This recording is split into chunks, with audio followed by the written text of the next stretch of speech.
Hello, AO.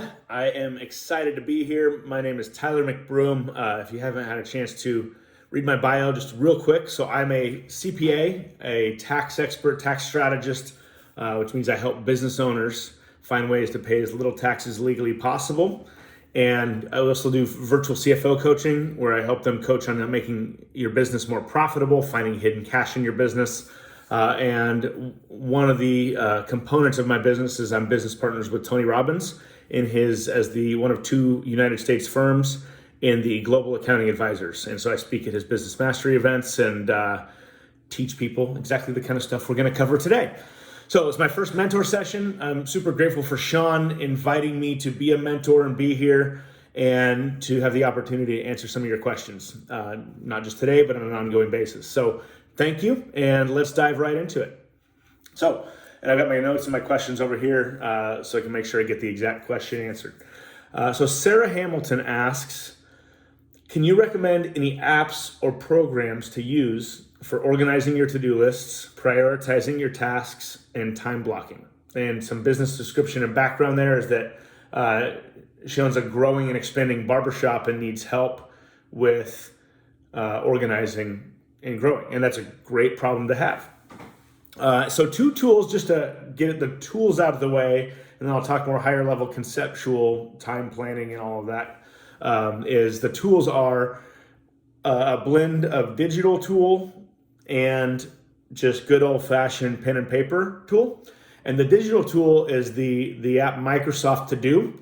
It comes in your Office suite if you have Microsoft Word, Excel, PowerPoint, all of that on your computer. You have the To Do app free.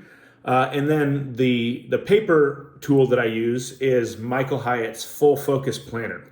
And I don't know why, but for some reason I've tried a bunch of planners over the years, especially when my business first started taking off, and like you, Sarah, was pulled in a million different directions. I tried a bunch of different planners, and I'd use it for a week and get excited, and then it would find itself in my drawer. And for whatever reason, the Full Focus Planner I've stuck with it for the last couple of years, and it's done well. And I think it's because it's got a time planning methodology that is in line with how I like to plan time. And the reason I like the To Do app is it's not that fancy, number one, so it's easy to use. There's not a big learning curve, and you don't have to know rocket ship calculus to be able to use it. There's folders that you can use, so if you've got direct reports, you can share those folders. So if you're assigning tasks or moving tasks to someone to delegate, you don't lose the ability to follow up on that task and get a status update. So I'm just a big fan of the To Do app.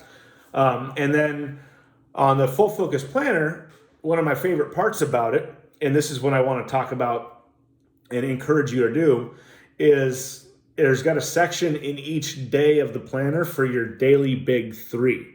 And what that is it's the three tasks. And some people say use 5, some people say 6. I'm a fan because I have kind of squirrel ADD mentality, and that is less is better, fewer is better, because there's a more, bigger likelihood that they're going to get done. So I like your big three, and that is the 3 things that today to make today a success. It's the 3 things that must get done. And so when do you decide those big 3? Well, it's not the morning of, it's not the middle of the day, because you're already being pulled in a million different directions. I like to do it the day before, and not even the night before, like right before I'm going to bed. At the end of the workday, before I close my computer, I make a summary and say, okay, what did I get done today? What didn't I get done on my to-do list? If there's anything that's, kind of didn't get done and needs to be moved forward, I transition that into a future to-do list or keep it on and say, okay, what are the things that are the 3 things that I must get done tomorrow? I write those down on a piece of paper, or I star them in my to-do app, and then I leave it on my keyboard so that when I come to work, I literally can't start my day the next day, can't start working without seeing that big 3 slapping me right in the face. Because if you wait to make it the morning of, you're, at least in my experience, and especially when we started, about 4 or 5 years ago now, we started growing 40 to 50% per year and have been rocking and rolling on that since then. And so when that started, I remember thinking, I'm getting pulled in a million directions, and it's a good thing, and it's an honor to have so many people wanting your time, but you've got to plan it, and you've got to do it at the end of the workday or at the end of the day before. Otherwise, you already get rolling before you start. So that's what I would recommend. Use that big three.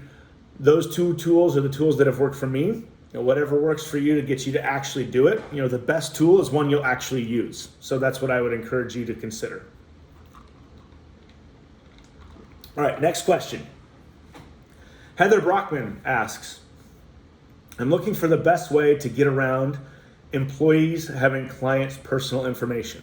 They use a company phone, Google Voice, etc. And the background is she has having an issue with former employees breaking a legally binding contract and reaching out to clients and would like a workaround so they're not able to access this information, if that's even possible. And the business is high-end holistic grooming experiences for busy pet owners whose animals are part of the family, which is an awesome elevator pitch, by the way. So I know this issue very well. Any service business, obviously one of the risks is if your team members have the client and own the client relationship. If the team member leaves, that client relationship could go with that team member. And there's technologies that you can use to mitigate that. Obviously, there's no full risk that they can't copy and paste contact information into a separate computer while they're working. That's always going to be an issue, but you can definitely take actions to mitigate that risk. And I know this issue very well because back to that when we were a small company of just 4 or 5 employees, and we didn't have a lot of security protocols in place from a data management standpoint. Our team members, just to make things easy, this wasn't to be malicious, but just to make things easy, they would text our clients from their personal cell phone. And I went, we got to stop that. Number one, that feels like it might be a data risk. Number two, that does, to your point, make it very easy to, if they go somewhere else, they've been texting the client. So how does that protect us? So what I would strongly recommend you do, and if I was in your shoes, I would talk to your IT company. If you've got an IT expert that you work with, usually they're going to be the ones who have good solutions. And depending on how much you can afford spending, you can get more or less robust with your security protocols. But I know, like we have it, for example, every computer that we set our team members up on, our IT company can remote in at a moment's notice and lock any team member out. And so that doesn't protect you from, while you're a good employee, going in and pulling up your CRM and off to the side, especially if they're working remotely, typing in on a separate spreadsheet the client's contact information and reaching out to them after they leave. But it does give you the comfort of knowing the second that you even sniff something that's bad, they can lock them out and turn off their access to all potential softwares or tools that you use. So that's what I would suggest if I were in your shoes. One thing from, you mentioned Google Voice. What we use, because it was an issue, texting clients, and the clients want to be texted, so it's good. It was great service, so I don't want to take that away. But we use Zoom phones now. We're already using Zoom for all of our video conferencing and internal chat. So instead of Slack, we migrated that over to Zoom because you can set up chat channels there. We recently, in the last probably 6 to 9 months, switched over where our phones are through Zoom. And you can actually text cell phone numbers from the Zoom phones. And so all of that data and that communication is being housed within Zoom. There's no excuse or no reason they should need to text from their personal cell phone or call from their personal cell phone unless your internet's down for the day. So you're trying to take out any of the reasons or excuses they may have for using their personal tools by equipping them with using your tools that they have access to all the time. So we use Zoom phones, and that's been really good to have everything in one, kind of one hub in terms of video conferencing, our internal communications, and then phone calls and text messages to clients. So I hope that was helpful.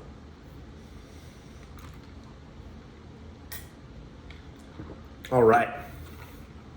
Derek Lacrone asks, how do I cash out or sell an earned financial, basically equity membership in a startup company I worked with in 2018 and 2019? The background is I'm uncertain of how exactly to discover the value of the financial membership and then how I would seek out a buyer for it. I can imagine selling it back to the company as one option as they are fundraising, and maybe another option is to seek outside investors. Is it even still worth something because they have changed their business structure since then? Thanks. So on this, I would start by, of course you could always go to the owners and say, hey, do you want to buy back my interest? And then from there, if they say, yes, we're interested in it, then it's a matter of determining the valuation.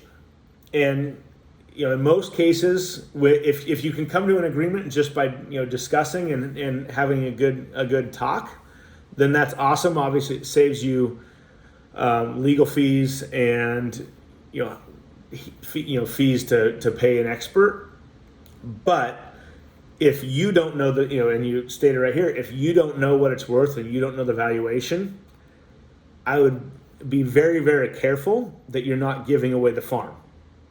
And so what I would look at seeking out is there are business valuation experts that know how to price a business. They look at it based on the assets in the business, the historical earnings, the forward earnings, either a multiple of revenues or a multiple of the bottom line. Every industry is a little different in terms of how you value a business. And so I would seek out whatever industry this business is in, that you have an equity interest in. Find a valuation expert that's an expert in that industry.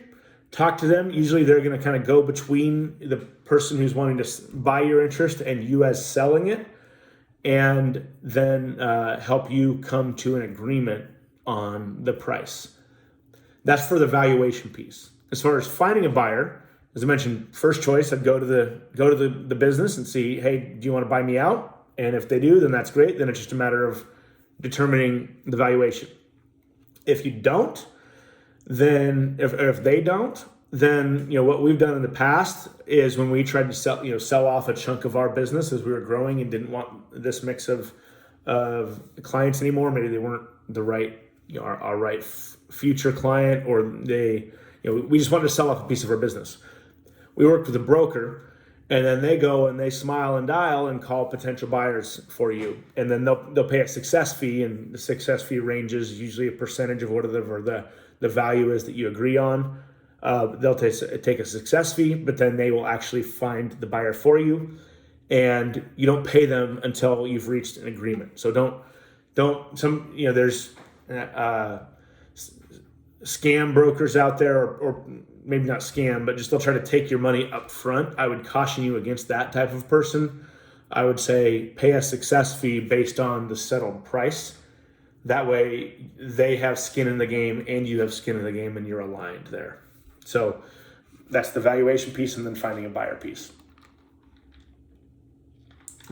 Zach Knock asks, what are some creative ways to get financing if you can't get traditional bank financing? My company, Diamond State Technologies, specializes in working with access control, automation, cameras, and security systems for both residential and commercial applications. The reason for my question is my company is going to hit a stopgap the first week of July. We did sell a large project, and I'm in the process of hiring 4 employees for the project. I'm going to need financing of $50K to $75K to cover existing overhead and to mobilize my crew to the site. They will only be temporary until the invoice for the project hits my account 30-ish days later. Thank you, mentors, for your irreplaceable knowledge and insight on how to navigate this growth I'm experiencing. Yeah, so one of the biggest challenges of growth is that growth sucks cash. And so cash flow management is huge, cash flow planning is huge, but you're in a short-term crunch here. And so what's an option? Usually banks are going to be more difficult in a rapidly growing business. They don't want to, if you've tried the bank route and can't get financing, then you're going to want to probably in the short term look to a hard money lender. is what they're called. And that is someone who doesn't go through a traditional bank lending process. They have cash. They don't mind bearing a little more risk on that cash, but you're going to pay a higher interest rate. And so that's one option. I would say if you've talked to banks and you haven't, first step, because I don't want to ignore that step because you didn't mention this here, but first step, I'd talk to a bank, see if they can get you some money. I'd talk to an SBA Express certified lender. So, and if you need that contact information, reach out. I've got someone that a lot of my clients work with, and they, that is someone who's going to be an expert in working with the SBA to get you money fast. And right now, there's a lot of programs, especially with COVID, programs that will get you money relatively cheap and relatively fast. And sometimes the SBA will cover your payment for 6 months. I don't know the status on those, if they're still active or not, especially depending on when you're watching this. But that's where I would go to your bank if you've got a relationship first, if I were in your shoes. Second, speak with a certified SBA Express lender, because the SBA has a lot of programs for this. And if you've exhausted those kind of more traditional financing routes, then I'd go with a hard money lender who's going to lend you money at a higher interest rate and be comfortable with that risk of not having traditional routes of collateral, so to speak. And what collateral is it's an asset that you put up to secure the lending.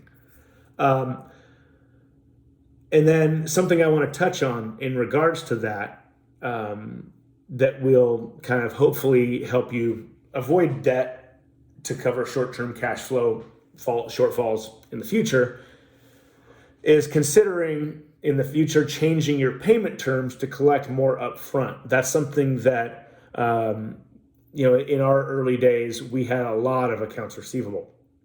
And I think when we were a $700,000 revenue company, our accounts receivable was somewhere between $250,000 and $300,000, which is like a lot. So that's like half a year's revenue almost was sitting, and basically we were financing the service for our customers. So I would encourage you to look at your payment terms, because a lot of new entrepreneurs, because they're hungry for more work, is they're afraid to set terms and set the rules for how customers work with them. And so I take a long, hard look at yourself and your limitations and your mindset about how you're setting rules for your company, because there's lots of customers out there. And if you think from an abundance mindset and make a decision early on in your business to set the rules that you don't do the work until you get paid. Now, if you're working with government contracts, it's a little different, or big businesses like working with Fortune 100 companies, that's a little different also. But for a lot of service businesses out there, they make the mistake of thinking that they're not in control, you're not in control of how you set your payment terms. And so even if it's 50% of cash up front and then 50% on completion, I think you're going to be surprised at just by setting the rules for your customers. And it's difficult to change current customers, more difficult to change current customers than it is to set the rules for new customers. But once we made a decision that we were going to take payment up front, number one, our customers, our clients were more responsive because they've paid for it, so they want to get it done. Number two, they said, okay. So I would just take, we're already in July here, so that doesn't address your short-term need for the cash flow, but it does address potential future cash flow issues. So I would not be answering the question completely if I didn't bring that up.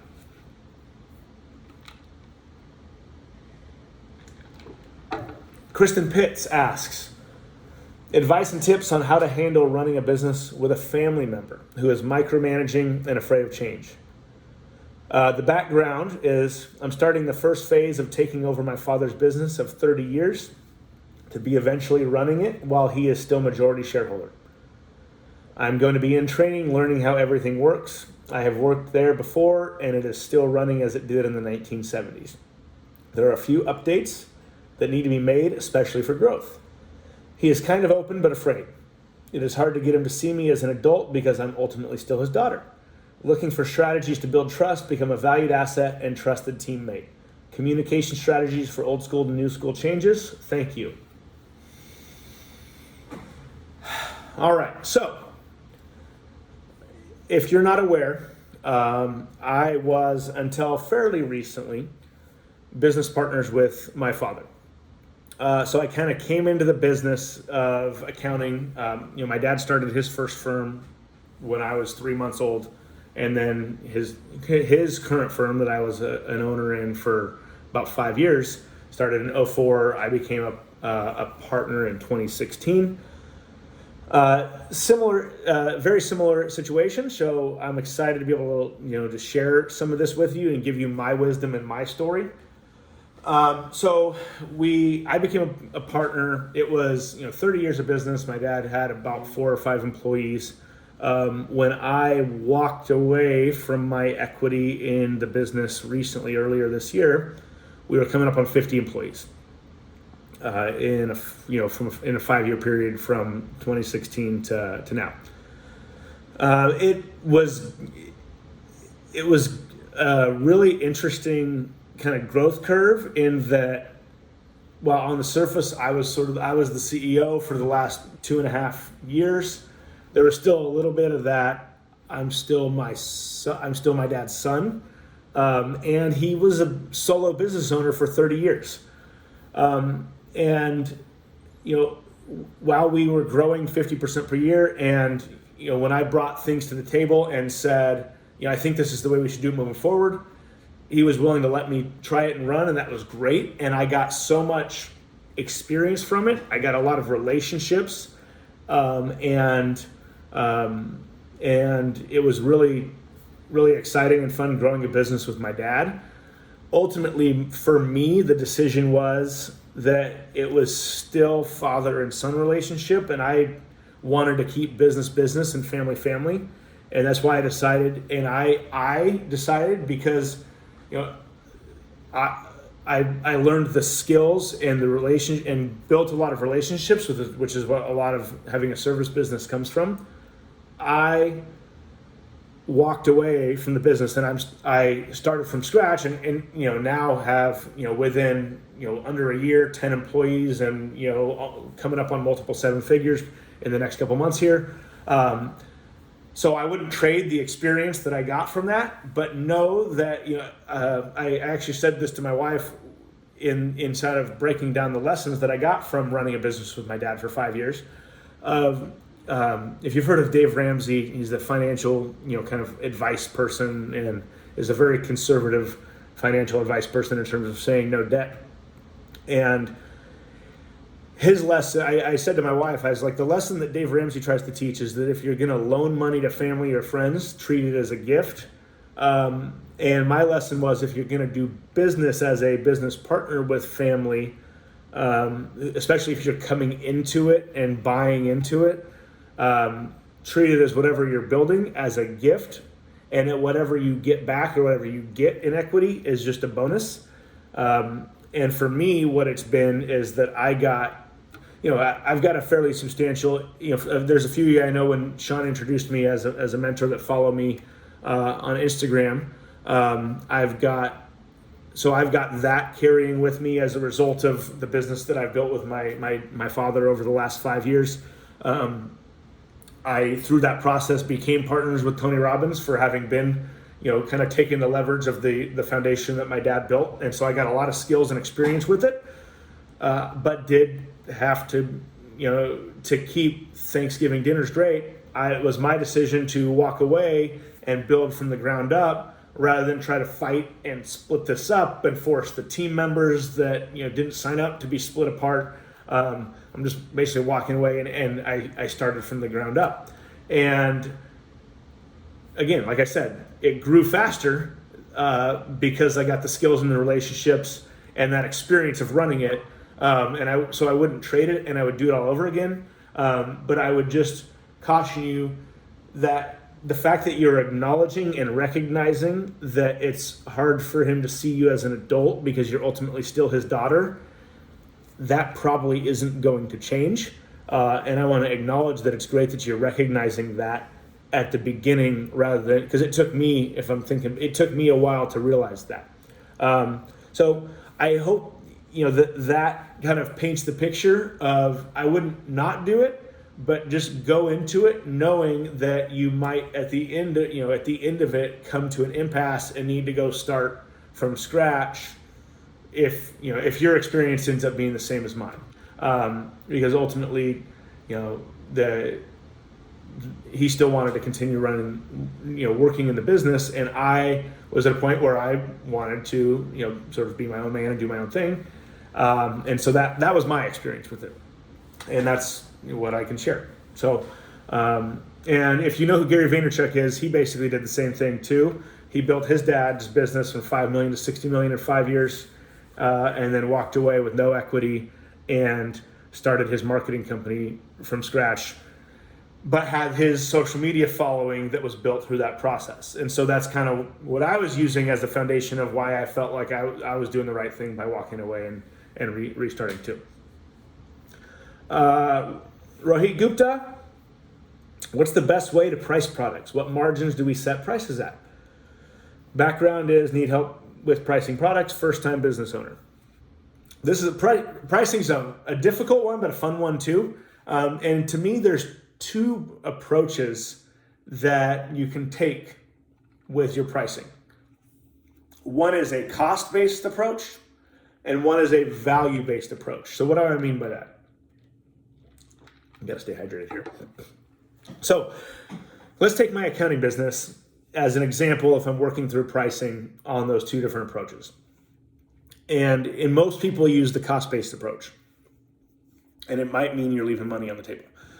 So a cost-based approach in a service business is I take the cost of the team member that's working on the project and look at the estimated time that they're going to be spending on it, and then say, what do I need to mark it up to have a reasonable profit and cover my overhead? So let's say I'm paying someone $25 an hour. Typical kind of markup of their expense in the accounting industry to cover overhead and everything is about 3 to 4 times. So let's say I take 3 times that person's cost, so that's $75 an hour. I think it's going to take 4 hours. I charge $75 an hour, 4 hours estimated. It's a $300 service. That would be the cost-based approach. And if you do that cost-based approach, you're gonna cover your costs, you're gonna cover your overhead, and you're gonna make a decent profit margin. So that's one way to price it. And if you're selling t-shirts, it's the same thing. If the t-shirt costs you $5 to buy, and then you can do what's called a break-even analysis. You say, what are my fixed overhead costs? And this kind of takes a little more diagrams and things to show you, but you basically take your fixed costs and then your variable costs and say, how many t-shirts do I need to sell? And then mark it up a certain amount. So let's say the t-shirt costs you $5 and then you think you're going to sell 1,000 of them. So that's $5,000 in variable costs, and you've got $20,000 to cover your rent and your team. Then you've got $25,000 into that, and you need to make at least double that. So you charge $50,000. You need to charge $50,000 divided by 1,000 shirts, $5 a shirt, or you might charge $20 a shirt. So it's the cost-based approach is saying it's a function of your cost.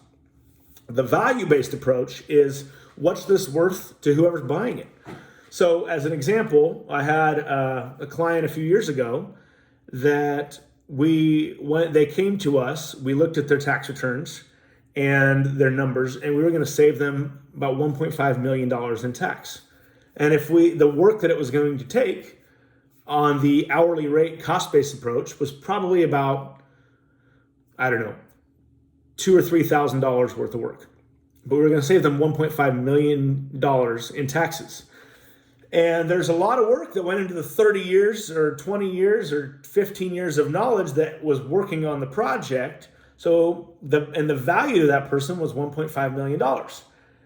And so instead of a cost-based approach of charging him $2,000 to save him $1.5 million, it was a $100,000 fee to get all that work done. Part of it was because it was in a crunch. We had to do it immediately. There was no one else out in the marketplace that he could get to do that work. And so he was happy to pay us $100,000 to save him $1.5 million. Wouldn't you pay that every day of the week? So every business is a little different in terms of when it makes sense to do the cost-based approach versus the value-based approach. But I would caution you, start with the cost-based approach so that you know you're not going to lose money on your pricing, and then look at it from the value of what your customer is getting and see if there's a way to value-base your pricing. So, AJ Coots asks, how do you build a plan to reach your goal? Sean's group post today challenged me to consider my plan of reaching $1 million in revenue for our online marketing agency. I don't have much of a plan beyond an annual goal of $10,000 a month in revenue and a figured out mindset. Not having a strong plan is clearly holding me back.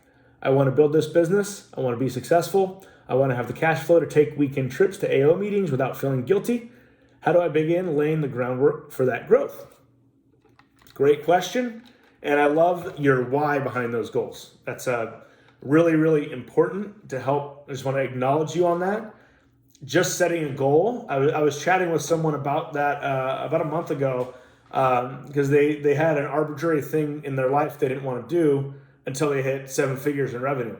And I was challenging them, why do you want to hit 7 figures in revenue? What's that going to do for your life? If you just want to do it because it's a vanity metric and everyone wants to flex on the gram saying they're a 7-figure business owner, then don't have that goal. But I love that you've got those reasons in terms of why you're setting that goal. So I just want to acknowledge that before I dive into my answer here. And that answer is this. Start with that end goal and then reverse engineer it all the way back into your daily actions that you need to take.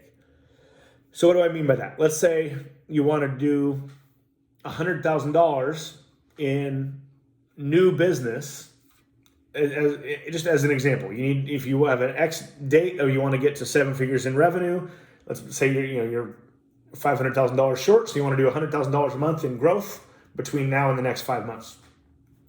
Reverse engineer that back to, let's say it's 10 clients or 10 people you need to sign up at an average of $10,000. To get one client, I'm just using a service business here, so my business, for example, to get one $10,000 client, I need to send out an average of 5 proposals. To get 5 proposals out, usually on average about 20% of clients, the calls that we meet with that come in from various lead sources are qualified. So to get 5 appointments where I'm to the point of sending a proposal, divide that by 20%, I need to have 25 meetings. What do I need to get to do in actions to get 25 meetings? Maybe that's pick up the phone and cold call 200 businesses. For me on Instagram, if I plug in X dollars in ad spend on a post with the right target, I get 1 meeting. So let's say it costs me, I was actually just looking at this the other day, it costs me on average, not every time, but on average, $200 to get 1 appointment from Instagram and Facebook ads. So I need to get 25 appointments to get that 1 client, multiply that by $200, I need to spend $5,000 in ads, and also that doesn't need to go on 1 ad, maybe that needs to go across 10 pieces of content. So I need to create 10 pieces of content, throw $500 on each of them. That will lead to let's take a step back, I'm missing a step there. They need to go to my landing page, and 25% of people that go to my landing page book an appointment. So if I need 25 appointments and 1 in every 4 that go to my page book an appointment, then I need 100 people to go to my page. And so that's the ad spend I need to spend to get 100 people to my page. So we're going from the full journey from the very first dollar when I plug it into that machine and someone sees it on Facebook or someone sees it on Instagram, to where they go to my page, to where they request a consultation, to where they show up for the consultation, to where they're qualified to receive a proposal, to where we're sending them a proposal, to where they're signing the proposal, to where they're cutting us a check, to where they're an ongoing lifetime client. So you take the end goal of $1 million in revenue so that you have that cash flow to go on those weekend trips to AO meetings, which I love, and reverse engineer every step of the way of how you find them to making that $1 million. And then just every day, if it's every day I need to make a piece of content, you got a checkbox, you got a checklist on your daily actions. It's part of your big 3. And you put that on there until you hit your 7 figures, and you check that off every day, and you reverse it.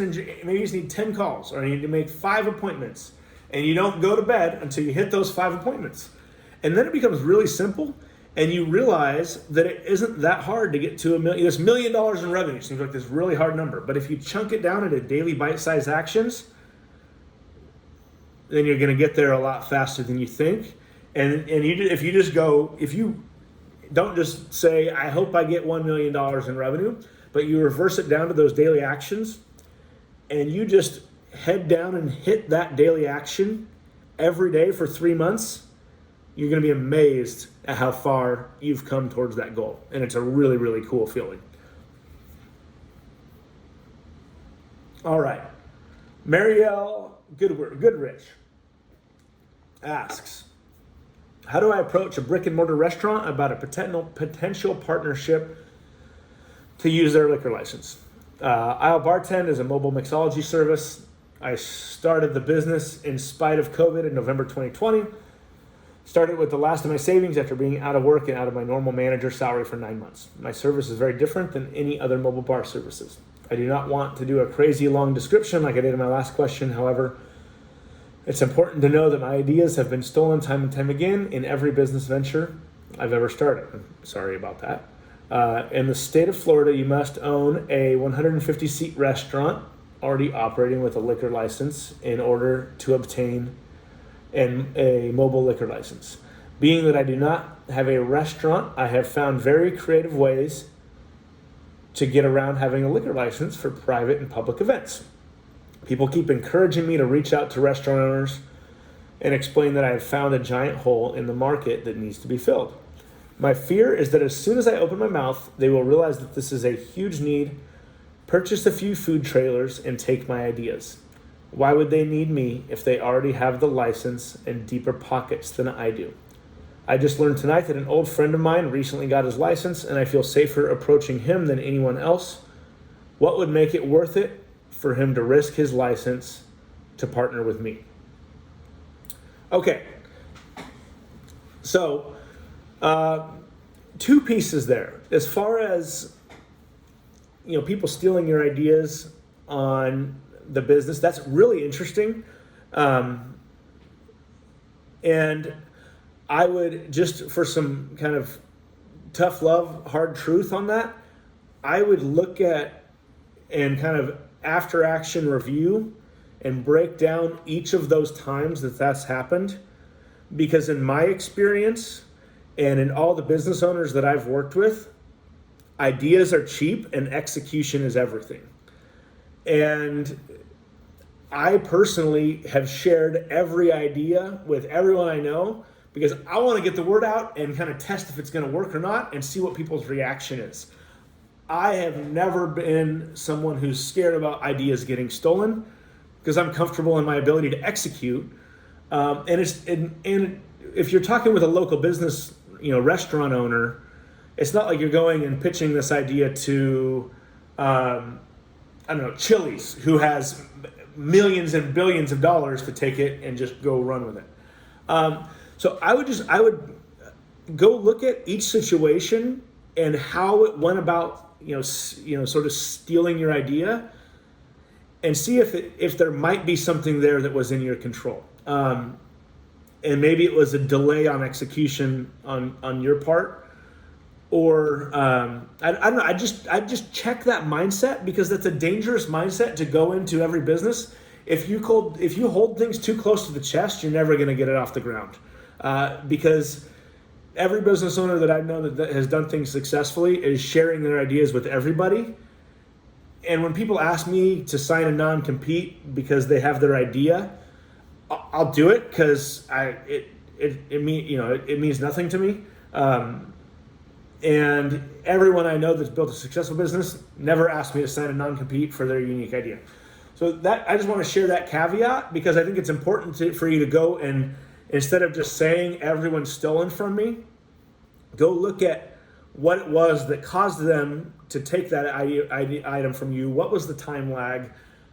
Could you have done something about that to action that out and actually execute on your idea?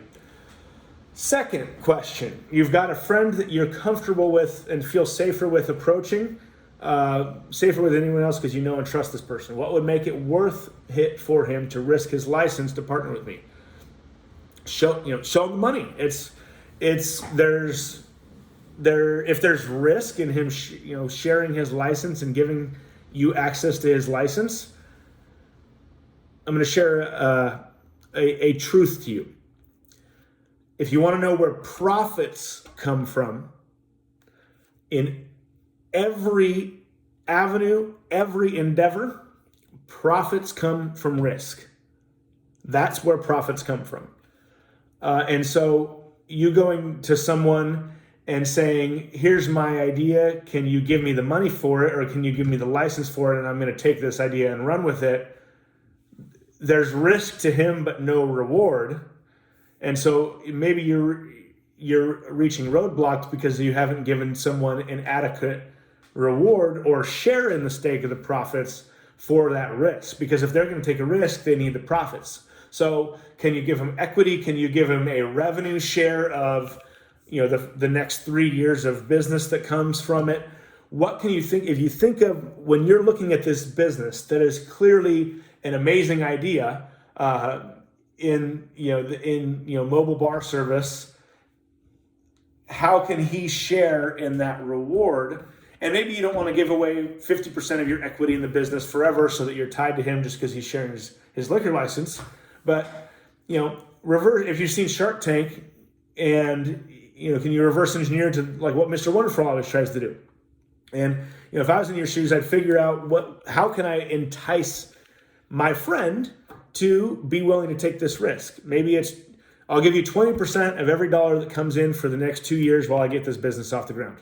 You want to make sure it's something that you can do that's going to not break you and break the bank either, but it's got to be adequate reward for the risk that your friend would be sharing. So that's what I would think about. Put yourself in your friend's shoes. Why would they want to partner with you? So that's what I would say on those answers. Hope I'm saying this name right. Vesna Dejanovska says, any tips on establishing collaboration with other companies for contracts, methods, pricing, etc.? Hi, new member here. Welcome. I just joined AO and I'm establishing my first business after working in the corporate world only. My LLC is for HR, consulting, and coaching. In addition to my services, I would also like to collaborate and partner with other companies, and I would like to get some tips on the contracts and overall partnership. For example, recruitment on behalf of a well-known network, I would do all steps, and sales and business development for a company in Europe that would be providing their services in the USA. In both cases, I've been approached by friends that I've worked well with, and I would like to be aware on some tips before getting into contracts with them. Thank you in advance. So, as someone who gets approached all the time from various financial planners and business advisors, because the CPA is a point of contact, sort of a trusted advisor position and a main point of contact. The one thing I would caution you not to do is to go to someone. It sounds like this isn't you because you've already got some people who are approaching you with partnerships. Don't just come to them and say, let's have coffee and discuss how we can mutually benefit from each other's networks. Because in this case, you're going to benefit significantly from my network or from the network of the person that you're trying to partner with. So I would come to them with, and it's similar to the other question the previous question that I answered about, coming to them with how do I access the liquor licenses. What's in it for them that you can come to with value immediately? And so I would say, like for example, in situations I've done where we've had revenue shares, you figure a percentage of revenue, and you just if it's 10% or 20% off the top, and you just give them a revenue share from anything that comes their way. You've got to look at, back to the pricing situation, you've got to look at what can your business sustain and grow and actually make a profit, but also balance that with there's got to be enough skin in the game for it to be worth that person's while. And whether that's 10% or 20% of revenue, I would caution you to say a stake in equity of your company, because you would want to own that client relationship so that you're just giving them a piece of the revenue. But if you sell the business, they don't get to participate in that. And then that's something I would really, really look at doing. I would rather pay revenue share than own equity in the company, at least in my business, because and you don't want to give away your equity. That's the most expensive form of giving something away. One of my clients who is in the construction business, back when he was first getting started, he had two key employees that were really employees. They weren't mutual owners, but they were good employees. And because he couldn't afford to pay them payroll, he gave them each 20% of his company. And he went on to build a multi-million dollar business. And he said over the years, that one decision cost him millions of dollars because he couldn't make payroll like once or twice. So instead of just kind of grinning and bearing it, he gave away 40% of his equity to two employees, or to two people that were basically employees and not mutual owners. So it goes the same way with partnerships and joint and ventures, as I would be cautious about giving away your equity. Second is, if you are doing a revenue share, I would look at not giving away control of who you sign up, and also maybe look at putting an end date or a time date of renegotiating the share. Because if right now you're a new business owner and you're hungry to get as much work in it as possible, if I was looking in your shoes and kind of thinking back to when I started taking off and had businesses in different hoppers, when you have capacity, you're hungry for all the business and you don't mind sharing a piece. When you are out of capacity, still needing to do the work where you've got to give a cut to somebody else, it hurts. Because you'd rather give the business an attention and sign up and collect the work that you get to keep 100% of. So I would look at maybe a year or two, or a set timeline of renegotiating the percentage, so that you don't lock yourself into something in perpetuity forever. Those are some tips that I'd say on establishing that collaboration. All right. We have Gabriel Suarez asks, I am looking for suggestions or ideas for incentivizing team members for raising their total sales during shifts. Ideally, suggestions that have been tried before with positive outcomes. Background, I have a chain of retail stores specializing in natural and holistic wellness. This objective of raising sales can be done a few ways, like getting more customers, having them come back more often, and in my opinion, the easiest one would be to improve at upselling existing customers. My biggest challenge is finding an incentive program that encourages more sales without creating tension between team members or have them in any way feel the reward system is unfair or favorable to some. We have some employees that work a lot more hours than others. Some work on busier days than others. One thing that I considered may be good is to reward based on each employee's average sale value instead of total sales or some other metric.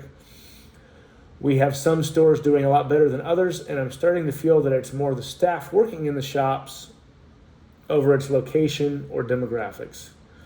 Elevator pitch background.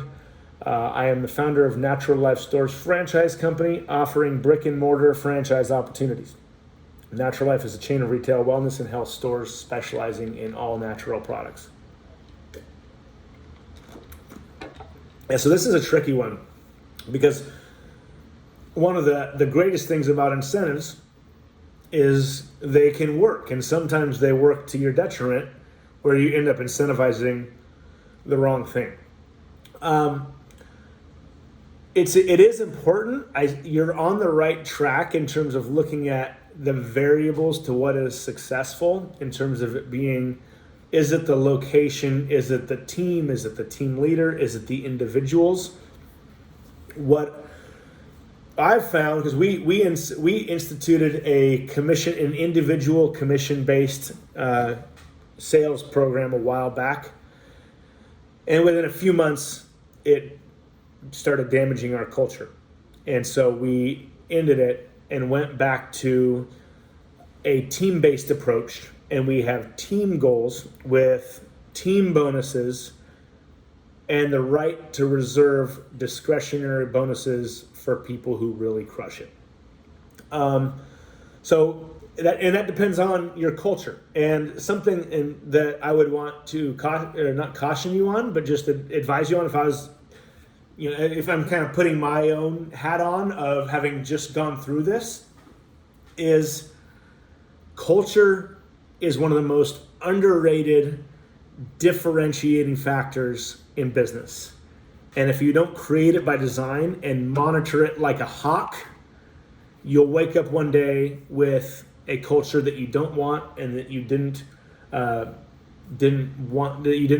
decide to have, and it kind of was thrust upon you because you weren't intentional about it. So every decision you make, and I think even if you're not intentionally thinking about culture here, you are subconsciously and intuitively thinking about culture. So every decision you make, put it through the lens of, how is this going to impact my culture? And I think, in my experience, I think you're on the right track in looking at it by location and bonusing based on team location. And so if I was in your shoes, I would say each store has their own goals, and whether it's because they're in a good location or not, they've got a benchmark for what the rewards are. But if each team is working together closely and they're not as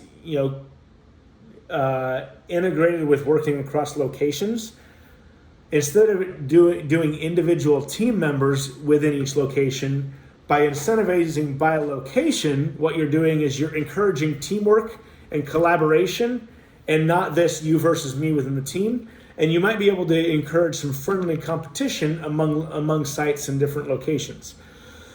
So based on what the data that I've got here, and the story that you've painted and the picture you've painted, my suggestion would be really, really look at having a reward system based on each individual store.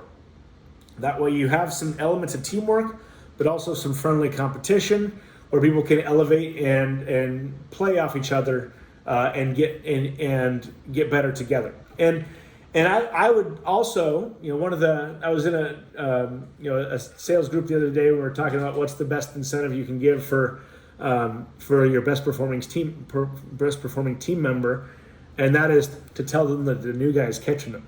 So I think it doesn't hurt you don't want to do it in a toxic way that says, hey, you guys are terrible, this other team is way outperforming you.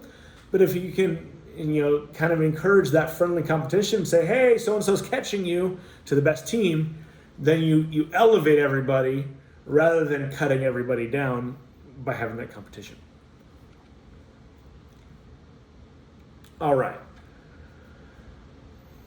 Kristen Pitts asks, what type of POS system do you recommend using to track inventory, or should we keep things as is? Is there a big enough benefit to a uniform system? Should we invest in one to supply to all of our shops? Majority of our golf course owners are older and don't want to upgrade their systems. Some courses are more up to date and would be open to it. If it makes sense to upgrade, how would you handle a change like this for our course owners? What's in it for them? Thank you for your time. Background, we merchandise 13 golf pro shops. The golf course owners outsource their shops to us to handle, and they get a 15% cut profit of the merchandise sold. They write us a check each month for our 85%. We deliver, set up, remove old products, etc. Our staff is delivery and warehouse. We do not have staff at shops. They use their staff, golf pros, etc. to sell products. Each shop has their own POS system to handle everything in their own course, including tea times, our retail, food systems, etc. Every course is unique. Some of them have created their own SKU numbers for our products. Others have just one single button for our products. A physical count inventory is done each month. We track everything on Excel to email and invoice each month. So I would look at each store, and while it's great that the contracts are the same at each store, I'm sure the stores that are more open to modernizing are either A, selling more product because they have a better customer experience, and they're tracking things better, or B, on the back end, if everyone is different, and especially these manual tracking systems are costing you more money. And so I think that I can't recommend individual POS systems just because I haven't worked at length in the golf merchandising space, but just philosophically making them get a new system versus not making them get a new system, and incentivizing what's in it for them. If they've got an old, outdated system that's forcing you to track it manually, that costs you more time. And so I think you need to go in, and I don't know what your agreements are in terms of if the contracts re-up annually or not. I think you go to them and say, hey, I appreciate everything you're doing. We've got a handful of our clients who have upgraded this system, and it's streamlined things significantly. And so either if you're making profits on all of them, you can offer them a percentage discount where they get a higher cut if they switch, so it makes your life easier, and do it in a way that benefits both of you.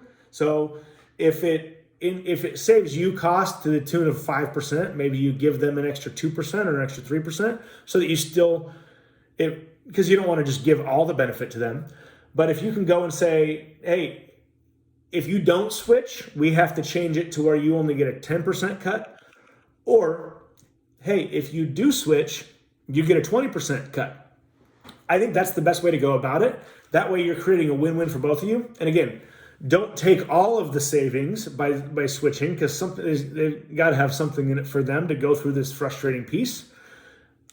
Or approach it to say, hey, if you don't want to switch and you want to live in the old world, that's totally fine, but we've got to drop your cut by 5%, because and just show them it costs us more.